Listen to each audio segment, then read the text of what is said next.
આજે તો હું તમને સોનું આપવા આવી છું. તમને એમ થશે કે સોનું તો 1 લાખે પહોંચવા આવ્યું છે અને તમે કઈ રીતે સોનું આપવાના છો? તો આ સોનું એવી હું શું વાત કરી રહી છું, ચલો જોઈએ. તો જો 5 ચમચી પ્રમાણે સૂકી દ્રાક્ષ આવે છે તેને અમે રાતના ભાગે પલાળી દીધી હતી. હવે કાળી પણ લઈ શકો અને પીળી પણ લઈ શકો છો, જે આયર્ન અને ફાઈબરથી ખૂબ જ ભરપૂર હોય છે. અને અત્યારે ઉનાળાની જો કાળઝાળ ગરમી હોય ને ત્યારે આ કાળી દ્રાક્ષનું તમે સવારમાં જ ઉઠતાની સાથે સેવન કરો છો ને તો ખૂબ જ શરીરમાં ઠંડક આવતી હોય છે. જુઓ પાણીનો કલર પણ કેટલો બદલાઈ ગયો છે. તો 5 ચમચી જેટલી મેં પીળી દ્રાક્ષ આવે છે તેને રાતના ભાગે ઉફાળા ગરમ પાણીમાં પલાળી દીધી હતી. બધું જ મિક્સર જારમાં પાણી સાથે જ ઉમેરી દેવાનું છે.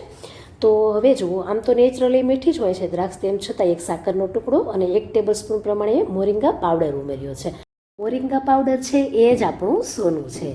કે જુઓ, કેળા કરતાં પણ 15 ગણું તેમાં પોટેશિયમ હોય, ગાજર કરતાં 10 ગણું વિટામિન એ હોય છે, દહીં કરતાં 9 ગણું તો પ્રોટીન હોય છે, અને ઘઉંના જવારા હોય તેનાથી 4 ગણું તો તેમાં ક્લોરોફિલ હોય છે. સાથે પાલક કરતાં 25 ગણું તો તે આયર્ન ધરાવે છે, અને 92 પ્રકારના ન્યુટ્રિશન સાથે 46 પ્રકારના એન્ટીઓક્સિડન્ટ પણ ધરાવતું હોય છે. તો અહીં મેં હર્બીગોનો મોરિંગા પાવડર લીધો છે, જે એકદમ નેચરલી રીતે બનાવેલો છે, એકદમ હાઇજેનિક છે, તમારી એનર્જી છે તેને પણ બૂસ્ટ કરે છે. અને સાથે જુઓ, આપણે તેમાં અડધા લીંબુનો રસ ઉમેરી દેવાનો છે. જેમને થાક લાગતો હોય ને સાંજ થાય ત્યાં, એમને તો આ ડ્રિંકનું સેવન કરવું જોઈએ. ચપટી જેટલો સંચળ પાવડર ઉમેરી દેશું. સાથે શરીર માટે ખૂબ જ ઠંડા એવા 1 ચમચી પ્રમાણે તખમરિયા ઉમેરવાના છે અને 2 બરફના ટુકડા ઉમેરી દેશું. જે બિલકુલ ઓપ્શનલ છે, તેને ગ્રાઇન્ડ કરીને મેં એક જારમાં ઉમેર્યું છે. અને આ એક ડિટોક્સ ડ્રિંક થઈ ગયું કે જે તમારા શરીરમાં ખૂબ જ એનર્જી દેતું હોય છે, અને રોજે સેવન કરો ને તો શરીરમાં લાગતો થાક, સાથે મગજના સ્વાસ્થ્ય માટે પણ ગુણકારી છે, કેન્સરને પણ રોકવાનું કામ કરે છે, હાડકાં મજબૂત કરે છે, અને ડાયાબિટીસવાળા દર્દીઓને તો ખાસ લેવું જોઈએ. વાળ ખરે છે તો પણ લઈ શકો છો. તો આ તો એક હેલ્ધી ડ્રિંક થઈ ગયું. સાથે બીજી રેસીપીમાં પણ તમે ઉપયોગ કરી શકો છો. જેમ કે જુઓ, અત્યારે 2.5 કપ પ્રમાણે રોટલીનો ઝીણો લોટ લીધો છે, 1/4 કપ પ્રમાણે ચણાનો લોટ લઈ લેવાનો છે, અડધા કપ પ્રમાણે લીલા ધાણા લઈ લેવાના છે, અને સાથે જ આપણે લેવાની છે 2 ચમચી પ્રમાણે કસૂરી મેથી, કે જેને થોડી હાથેથી મસળીને ઉમેરશું, જેથી તેની ફ્લેવર બહુ સરસ આવે છે. તો તેને હાથેથી આવી રીતે ક્રશ કરીને ઉમેરી દેવાની છે. સાથે જ અડધી ચમચી પ્રમાણે અજમા લઈ લેવાના છે, જેને પણ હાથેથી મસળીશું, જેથી તેની સુગંધ બહુ સરસ આવશે. ત્યાર પછી આપણે તેમાં 2 ચમચી પ્રમાણે હળદર પાવડર ઉમેરવાનો છે. તીખાશ માટે અહીં 1 ટેબલસ્પૂન પ્રમાણે તીખું મરચું લીધું છે. તમે લીલું મરચું પણ લઈ શકો છો. અડધી ચમચી હિંગ ઉમેરી દેવાની છે. 1 ચમચી પ્રમાણે આપણે ગરમ મસાલો, અને સાથે જ અહીં 2 ચમચી પ્રમાણે મીઠું ઉમેરવાનું છે.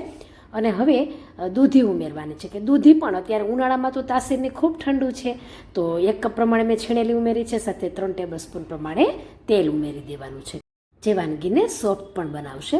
હવે જુઓ, આપણે એમ કહીએ કે ચાલો મારે અહીં સરગવો ઉમેરી દેવો છે, તો સરગવો હોય તો તમે ઉમેરી શકો. જ્યારે ઘરમાં આપણી પાસે જો સરગવો અવેલેબલ જ નથી ત્યારે આ પાવડર ખૂબ જ તમને ઉપયોગી થતો હોય છે.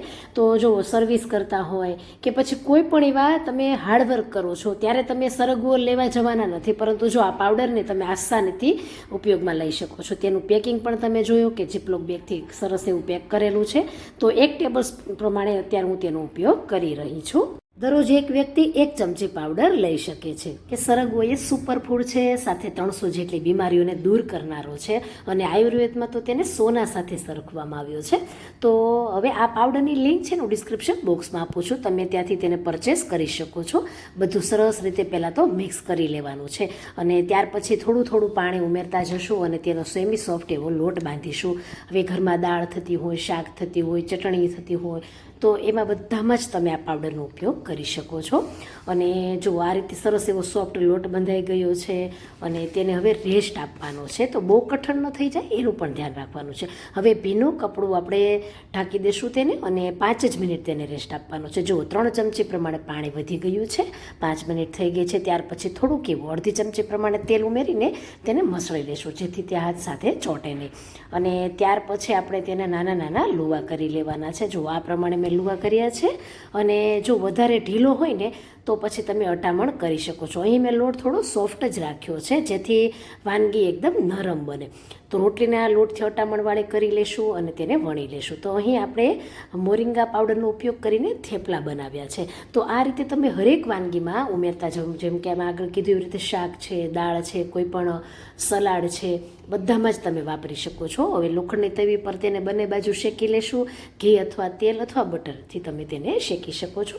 અને અહીં મેં તેને શીંગ તેલથી શેક્યા છે અને સ્વાદ તો એટલો અનેરો છે. અને ખાસ કરીને જેમને વાળ ખરે છે, સાંજ પડે તમે થાકી જાઓ છો અથવા તો હાડકાં નબળા લાગે છે અને વજન પણ ઓછું કરવું છે, એમને માટે તો બેસ્ટ છે આ પાવડર. જુઓ થેપલા પણ કેટલા સરસ રેડી થઈ ગયા છે.